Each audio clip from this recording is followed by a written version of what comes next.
राम राम दोस्तों और मेरी माताएं बहनों, आशा है कि आपके ऊपर बाबा नीम करोली जी की अपार कृपा होगी। आपके घर परिवार में सभी कुशल मंगल हों, यही मेरी प्रार्थना है। बाबा नीम करोली जी से महाप्रभु श्री राम जी, मेरे हनुमान बजरंग बली जी, मेरी आदि पराशक्ति माँ सीता, मेरी सिद्धि माँ, आप सभी के घर परिवार में सदैव अमृत वर्षा करें, धन वर्षा करें।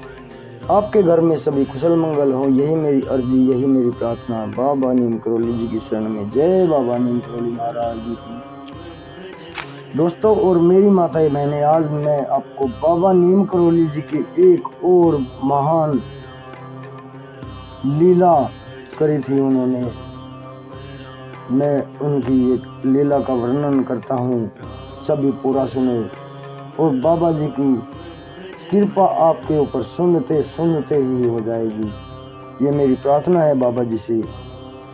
बाबा जी जैसी कृपा मेरे ऊपर की है, ऐसे मेरे सभी भाई, मेरे सभी माताओं बहनों के ऊपर। जय राम जी की, जय बाबा नीम करोली महाराज जी की। दोस्तों, हनुमानगढ़ में बाबा नीम करोली जी एक पहाड़ी पर, जहाँ पर बच्चों के दफनाने का स्थान था, वहाँ पर बजरी का पहाड़ था, वो खिसकता रहता था, इसलिए वहाँ पर कोई निर्माण कार्य नहीं हो पाता था। बाबा नीम करोली जी ने वहाँ पर हनुमान मंदिर बनाने की सोची और उन्होंने प्रयास शुरू कर दिए, और जो उन्होंने प्रयास किए थे वे तो स्वयं प्रभु थे, उनकी बात कौन काट सकता है। पूरी प्रकृति उनके आदेश का पालन करती है। बाबा जी ने सोची और निर्माण कार्य शुरू करवा दिए।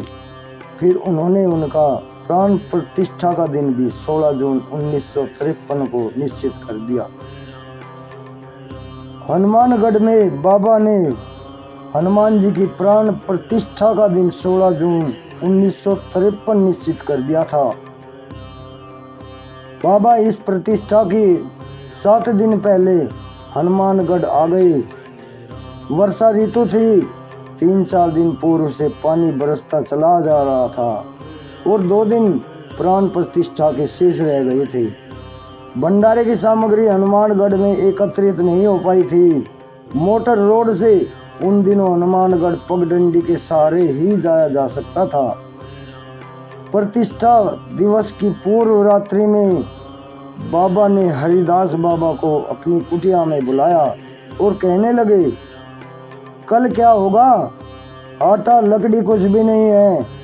यह कहकर बाबा जोर से हंसे और अपने दोनों हाथों से पकवान खाने की मुद्रा एवं क्रिया का प्रदर्शन करने लगे। इसके बाद आपने हरिदास बाबा को किसी को साथ लेकर मोटर सड़क पर जाने का आदेश दे दिया। प्रातः 3 बजे का समय था। एक ट्रक वहां पर सड़क पर आकर रुका। उसमें बर्तन, आटा, घी, लकड़ी आदि भंडारे की सारी सामग्री भरी पड़ी थी। उस समय वर्षा भी शांत हो गई। डोटियालों, नेपाली कुलियों का भी एक गिरोह वहां पर उसी समय आ निकला। अपने घर नेपाल जाने के लिए वे इस स्थान से आगे पैदल जा रहे थे। उन्हें रोककर सामान ऊपर ढुलवाने का काम सौंपा गया और 1 घंटे में सब सामग्री ऊपर पहुंच गई।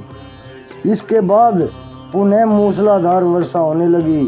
सवेरे तक पानी बरसता रहा। 7 बजे महाराज जी अपनी कुटिया से बाहर चले आए और अपने कंबल को दूर फेंक कर कहने लगे, पवन तने बल पवन समाना। इतना कहते ही शीघ्र ही बादल छट गए, सूर्य भगवान के दर्शन होने लगे और प्राण प्रतिष्ठा की तैयारी आरंभ हो गई। धीरे धीरे अपार जन समुदाय एकत्रित हो गया। महाराज पर्वत शिखर से उतरकर अन्यत्र कहीं चले गए और वहां से लौटने पर अपनी कुटिया में बंद हो गई। प्राण प्रतिष्ठा और भंडारे का कार्य विधिवत चलता रहा। यह भंडारा अनुपम था। बहुत बड़े कड़ाहों में हलवा पूरी तैयार हो रही थी। नैनीताल के लगभग सभी स्त्री पुरुष और बच्चों ने प्रसाद ग्रहण किया। दिन रात भंडारा चलता रहा। गोदाम के सभी घी के टिन खाली हो चुके थे। भंडारे के कार्यकर्ता को घी की चिंता हो रही थी। इसी बीच बाबा ने एक सेवक से घी के कुछ खाली टीनों को पानी से भरवा दिया। जब कार्यकर्ताओं ने बाबा जी से इस संबंध में अपनी चिंता व्यक्त की तो उन्हें डांटते हुए बाबा बोले, गोदाम देखा? जाओ देखो, वे पानी से भरे हुए टीन शुद्ध घी के हो गए थे और भंडारा यथावत चलता रहा। हनुमानगढ़ का निर्माण हो जाने पर सरकार ने यहाँ वेधशाला का निर्माण किया। इस कारण इस स्थान को सुंदर मोटर सड़क, बिजली और पानी के नलों की सुविधा प्राप्त हो गई। फलतः लोगों का यहाँ आना जाना सुगम हो गया और वह नैनीताल का प्रिय दर्शनीय स्थल बन गया, जिसे देखे बिना नैनीताल की यात्रा अब अधूरी प्रतीत होती है। यह बाबा की कृपा का फल है कि इस पर्वत पर चंद वर्षों में ही काया पलट हो गई। जय बाबा नीमकरोली महाराज की जय। श्री राम, जय हनुमान जी की। प्रभु राखो शरण बाबा। दोस्तों और मेरी माता बहनों, चैनल को सब्सक्राइब कर लें अगर आपने नहीं किया है, और इस वीडियो को आगे भी शेयर करें। बाबा जी की महिमा। जय राम जी।